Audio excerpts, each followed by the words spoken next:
Bamboo school bus. Vijayanagar गांव में सपन कुमार नाम का एक शिक्षा शास्त्री हुआ करता था। उसको पैसे कमाने के अलावा लोगों के लिए कुछ अच्छा करने का कभी मन नहीं करता था। उसके गांव में एक बड़ी सी स्कूल थी। लॉकडाउन के बाद स्कूल को ओपन किया तो सपन कुमार यही अवसर सोचकर स्कूल फीस बहुत बढ़ा चुका था। गांव के ज्यादातर लोग गरीब थे। वो लोग इतनी फीस देने के बाद उनके बच्चों को पढ़ाने की स्थिति में नहीं थे। क्या करना है कुछ समझ नहीं पाए तो उस दिन सब लोग चौपाल के पास इकट्ठा हुए। धीरज कुमार गांव में किसी को भी परेशानी हो तो उनके साथ खड़ा रहता था। धीरज भैया, वो सपन कुमार ने स्कूल फीस बहुत ज्यादा बढ़ाया है। हमारी सारी पूंजी लगाकर भी हम बच्चों को नहीं पढ़ा सकते। पहले ही लॉकडाउन की वजह से बच्चों का एक साल बर्बाद हो गया है। हमारे गांव में एक सपन कुमार का ही स्कूल है। हमारे पास कोई रास्ता नहीं है। हम मरकर भी उसकी बढ़ाती हुई फीस भरकर उसी स्कूल में पढ़ाएंगे, ये उसे पता है। हम सब जाकर सपन से सीधा बात करेंगे। चलो। सपन के पास जाने के बाद, सपन जी, हमारे गांव में आपकी एक ही स्कूल है। आपके स्कूल के सिवा हमारे बच्चों को पढ़ाने का कोई तरीका नहीं है। आप हमारी परेशानी समझकर फीस कम कीजिए। दया करके इसके बारे में सोचिए। तब सपन ने निर्दय होकर कहा, एक साल के लॉकडाउन के बाद मुझे बहुत नुकसान हुआ है। उस नुकसान की भर्ती करने के लिए मुझे फीस बढ़ाना ही होगा। आपकी मर्जी हो तो आपके बच्चों को हमारे स्कूल में भर्ती करवा सकते हैं, वरना चाहो तो घर पर बिठा दो। अब तक बच्चों का एक साल बर्बाद हो गया है जी। आप ऐसे बात करोगे तो कैसा चलेगा? फीस कम नहीं होगी।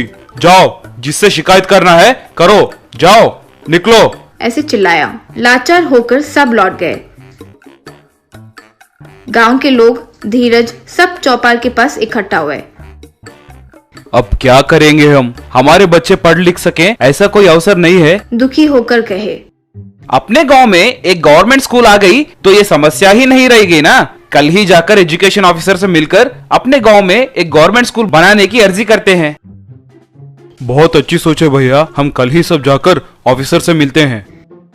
गांव वाले और धीरज ऑफिसर से मिलने गए। आप हमारे गांव में एक स्कूल बना दीजिए। प्राइवेट स्कूल की फीस भर के बच्चों को पढ़ाए, उतनी हैसियत हमारी नहीं है। आप ही हमारे परेशानियों का हल निकालें और बच्चों का भविष्य को सुधारें। अभी कुछ दिन पहले ही आपके पास के गांव में स्कूल बनाया है। इतनी जल्दी फिर से बनाना हो तो मुश्किल है। आपके बच्चों को वो नई स्कूल में एडमिशन दिला दो। फीस देने की भी जरूरत नहीं है। आने वाले साल में आपके गांव में ही स्कूल बना देंगे। शुक्रिया ऑफिसर जी, बच्चों की पढ़ाई के फीस से बचाने के लिए बहुत शुक्रिया। पास के गांव तक बच्चों को कैसे भिजाएंगे भैया? हमारे गांव और उस गांव के बीच लंबा नदी जो है उस पे पुल भी नहीं है। बच्चे कैसे जाएंगे? फीस की समस्या तो दूर हो गई ना। बच्चों को उस गांव तक सुरक्षित पहुंचाने के लिए मेरे पास एक उपाय है। चलो बताता हूँ। सब लोग विजयनगर के लिए निकल गए। विजयनगर पहुंचकर सब औरतें, आदमी, बच्चे, बूढ़े सब चौपाल के पास इकट्ठा हुए। तब रत्नाबाई नाम की औरत ने कहा, धीरज भैया, दूसरे गांव में बच्चों को स्कूल कैसे भेज पाएंगे? अगर स्कूल गांव में ही हो तो हम ही अपने बच्चों को स्कूल तक छोड़ते और लेकर आ जाते। आप नाव की व्यवस्था भी करोगे तब भी हमारे यूं बच्चों को इतना दूर भेजना बहुत मुश्किल होगा। आप लोग परेशान मत हो। हम सब मिलकर बच्चों के लिए बैम्बू से एक बस बनाते हैं जो रास्ते पे भी चल सकती है और पानी के ऊपर भी तैरते हुए जा सकती है। बच्चों को आपके घर आकर पिक करेगी, फिर नदी के ऊपर तैरते हुए जाकर पास के गांव तक लेकर जाएगी। आज रात ही हम सब बस को तैयार करेंगे। बहुत ही बड़ा उपाय है भैया। सबको बुलाकर काम शुरू करते हैं। उस रात को सब मिलकर बैम्बू बस तैयार किए। गांव वालों ने बच्चों को उस बस में बिठाया। बस जैसे ही चलने लगी सब खुशी से देखने लगे। वो बिना डूबे उसमें बैठे बच्चों को दूसरे गांव के स्कूल तक लेकर गई।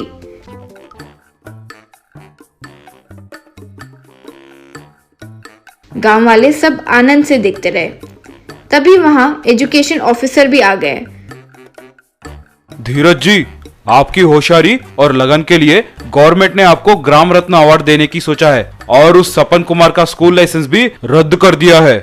तब सब लोग खुश हो गए। Diamond tree. कई साल पहले एक गांव में आनंद नाम का एक व्यक्ति हुआ करता था। आनंद और उसकी छोटी बेटी हर सुबह घर पर पेड़ पौधों को पानी दिया करते थे। आनंद की बेटी कावेरी, पापा हर हर दिन क्यों हम यूं पेड़ को पानी देते हैं? इस धरती पर जैसे हम जीते हैं ठीक वैसे ही उनकी भी जिंदगी है। मनुष्य होने के नाते इस भूमि को हमें बचाना होगा। पेड़ पौधों को हम बचाए तो वे हमें अच्छी हवा, पानी, आहार सब दे सकते हैं। एक बार एक कॉन्ट्रैक्टर रोड बनाने के लिए पेड़ को काट रहे थे, तो आनंद वहां आकर कॉन्ट्रैक्टर से, श्रीमान, आप पैसों के लिए बेचारे इन पेड़ों को काट रहे हो। चाहो तो रोड को दूसरी तरफ मोड़ सकते हो ना। पेड़ को काटना गलत बात है ना जी। इसी मार्ग में डालना होगा भाई, तभी हमें लाभ मिलेगा। पूरा गांव घूमकर रोड बनाएंगे तो हमारे लिए क्या बचेगा? वैसे इस पेड़ का क्या तुमने बीज बोया है या पानी डाला है? इतना क्यों दर्द हो रहा है तुम्हें? हाँ, सही है, ना मैंने इस पेड़ का बीज डाला है, ना ही इसे कभी पानी तक दिया है। लेकिन तुम भी तो इसका बीज नहीं बोए हो ना, पानी नहीं डाले। कई सालों से ये पेड़ यही उग रहा है। कितने सारे लोग इसके छांव में बैठे होंगे, कितने पक्षी जंतु को इसने आहार दिया होगा। अब वे सब कहीं तो होंगे, उनके लिए तुम घर थोड़ी बनाओगे, करेक्ट? तब वो कॉन्ट्रैक्टर उसे क्या जवाब दे नहीं समझ पाया। इस तरह आनंद उस कॉन्ट्रैक्टर के डील को कैंसिल करवा दिया। एक और बार आनंद एक फैक्ट्री कंस्ट्रक्शन चलने वाली साइट पर आकर उस कॉन्ट्रैक्टर से, श्रीमान, आप यूं शांत एरिया में फैक्ट्री बनाकर अच्छे पैसे कमा लेते हैं, लेकिन आपके कारण पूरा पानी पोल्यूट हो जाता है और जो बचे कुछ रेयर बर्ड्स हैं वे भी चले जाते हैं, कहकर उस फैक्ट्री को बंद करवा दिया। एक बार आनंद की बेटी कावेरी अचानक नीचे गिर पड़ी।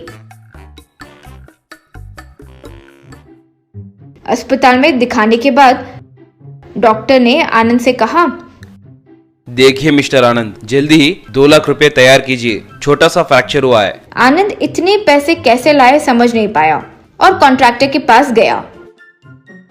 क्या भाई, तुम तो हमारा रोड कॉन्ट्रैक्ट, फैक्ट्री कॉन्ट्रैक्ट सब बंद करवा देते हो और हम जब भी तुम मदद मांगो तुम्हारी मदद करें, हमें पैसे कहाँ से मिलेंगे? जो तुम काम करते हो उसकी वजह से हमारे सारे काम हाथ से निकल गए हैं और पैसे ही नहीं बचे। सॉरी। आनंद वहाँ से चुपचाप चले गया। एक पेड़ के नीचे बैठकर आनंद दुखी हो रहा था। हे भगवान, ये क्या परीक्षा है?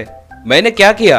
यूं सोच रहा था कि तभी वो पेड़ अचानक, बेटा आनंद, तुम्हारी वजह से आज हम सारे पेड़ जिंदा हैं। मेरे दीदी, भाई, बहन कईयों को तुमने बचाया है, तो तुम्हें हम यूं दुखी देख सकते हैं क्या? आखिर किसने कहा कि डायमंड सोना कीमती चीज है? डायमंड्स तो कार्बन ही है ना।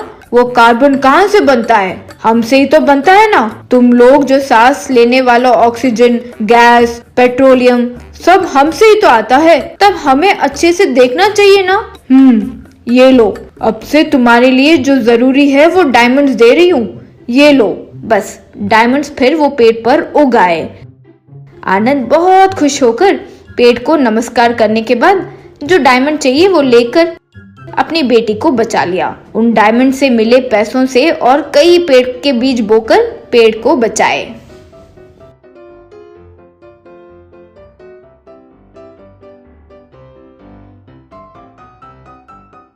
Remote control gold mine train. एक बार कोल्लेर नाम का गांव में एक बड़ा सा गोल्ड माइंस का गुफा रहता था। हर रोज मजदूर लोग वहां अंदर जाके उस गुफे में सोने के लिए खोदते थे। उधर मिला हुआ एक एक सोने का टुकड़ा करोड़ों में होने के कारण बहुत सावधानी से उस सोने को ऊपर लेके आते थे। वो गोल्ड माइन का मालिक का नाम था रणदेव। रणदेव को एक सुंदर सी बेटी थी मनीषा। उसी गांव में कुमार साहू कहकर एक आवारा लड़का रहता था। वो जहां भी जाता है, जब भी देखो लस्सी ही पीता रहता था। चलते हुए भी लस्सी पीता था। आखिर सोते समय में भी बाजू में लस्सी रखकर सोता था, इसलिए उसको सब लोग लस्सी, ए लस्सी कहकर पुकारते थे। एक बार कुमार साहू मनीषा के पास आकर, ये लो तुम्हारे लिए स्पेशल लस्सी बनाए हैं कहकर उसको लस्सी दिया। क्या साहू, लस्सी दे के मुझे पटा लोगे सोच रहे हो क्या? तुम जानते भी हो मैं कौन हूँ? सोने का राजा रणदेव की बेटी हूँ। हाँ हाँ मुझे मालूम है मनीषा, तुम उनकी बेटी हो कहकर, लेकिन तुमको ही मालूम है कि मैं कौन हूँ।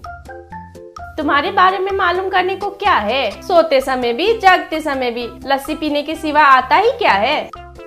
ओफो, इसलिए है क्या तुम मुझे प्यार नहीं कर रही हो? देखो कुमार, तुम बहुत अच्छे आदमी हो, पर सिर्फ उससे कुछ काम नहीं होगा। पैसा करने के लिए एक अच्छा सा नौकरी, स्थिति, ये सब जरूरी होता है। वो सब तो मेहनत करने से आ जाएगा, लेकिन मेरे जैसे दिलदार वाला इंसान तो नहीं मिलेगा ना। हे भगवान, तुमको और कैसे समझाना है, मुझे कुछ समझ में ही नहीं आ रहा है। ठीक है, कल आके मेरे पिताजी के साथ बात कर लो। कहकर चली गई। उस रात को अचानक से किसी को मालूम चले बिना एक आदमी गोल्ड माइंस में घुसकर सोने को खोद रहा था। अचानक वो आदमी बहुत खास कर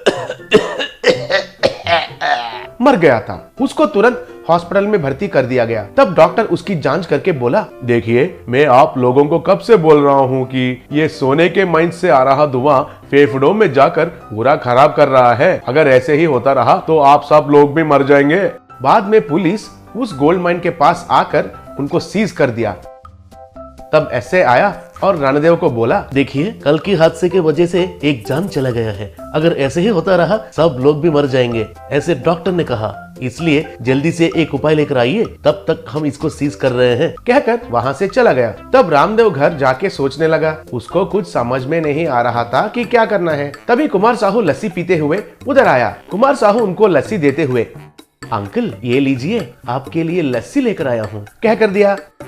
तब रामदेव उसकी मुंह को देखकर, कौन हो तुम? जू से भागा हुआ गोरिल्ला जैसे दिख रहे हो, और हाथ में लस्सी भी देखो, कितना घटिया है। ये क्या कह रहे हो अंकल, ये लस्सी पीजिए, टेंशन पूरा चला जाएगा। इसमें विटामिन, मिनरल्स और बहुत कुछ रहता है। अरे बाबू तुम कौन हो पहले बोलो। ये क्या अंकल, मनीषा ने आपको नहीं बताया क्या? मैं और मनीषा एक दूसरे से बहुत प्यार करते हैं। अरे चबा हुआ च्युइंगम जैसा मुंह है तेरा, चल निकल इधर से। यहाँ मेरा गोल्ड माइन बंद हो गया कहकर एक तरफ मैं टेंशन में हूँ, और तुम क्या एक तरफ से मेरा लड़की का हाथ मांग रहे हो? मजाक लग रहा है क्या तुमको? मजाक नहीं अंकल, सच में मनीषा मुझे बहुत पसंद है। ठीक है, फिर आप ही बताइए कि मनीषा को मुझे देकर शादी करने के लिए मुझे क्या करना होगा? ऐसा है क्या? मेरा बंद हुआ गोल्ड माइन को फिर से खुलवाना होगा, और एक आदमी को भी अंदर नहीं जाना चाहिए, लेकिन धंधा चलना चाहिए। ऐसा कर सकते हो क्या? बस इतनी सी बात। ये लीजिए, ये लस्सी पीजिए और चिल हो जाइए, कहकर उधर से चला गया।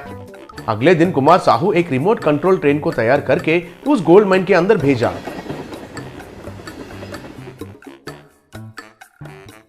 और एक रिमोट कंट्रोल जेसीबी के मदद से उधर पड़ा हुआ सोना को उस ट्रेन में डाला और उनको सुरक्षित बाहर निकाला। अरे वाह कुमार साहू वाह, देखने के लिए तो तुम एड़े दिखते हो, लेकिन तुम्हारे अंदर तो बात है। डू नॉट जज the book by its cover कहते हैं ना, जैसे तुम्हारे अंदर बहुत बात है। आ जाओ, तुम्हारे जैसों के लिए ही मैं ढूंढ रहा हूँ। कहकर उनकी बेटी मनीषा को देकर शादी किया।